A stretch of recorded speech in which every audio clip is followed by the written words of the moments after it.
Ayan, papakita namin sa inyo yung konting preview ng game. Okay, ito yung main character. Siya si Pedro. So, adventure style game siya. So, makikita niyo dito, kada town, black and white. Kasi yung objective ng game is para ma-restore yung lahat ng province. So, lahat yung Candelaria, Chaong, tapos Municipality. ang mga municipalities. Dolores, lahat sila black and white pa. So, kailangan natin puntahan yung landmark. Ito yung landmark, yung may mga signpost. So, punta tayo dito sa, Villa Escudero.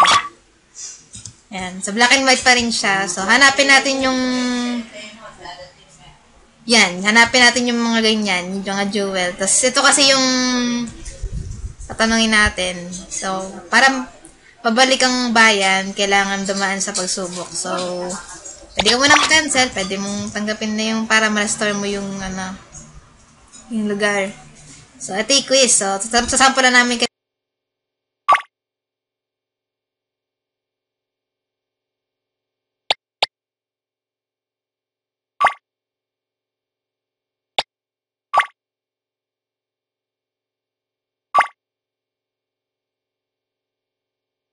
Green colored na siya. Tapos pwede kang dumaan dito sa waterfalls. May ibon sa taas kanina.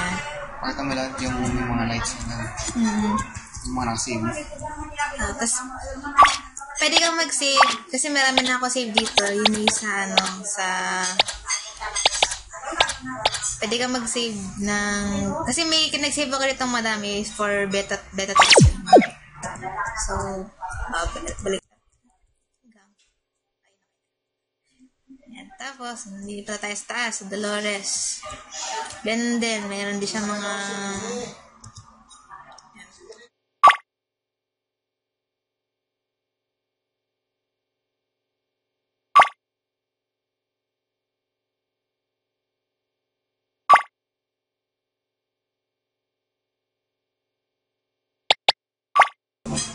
hindi siya magsimula ka ulit sa umpisa. So, pag tama naman, magkano lang. Yan.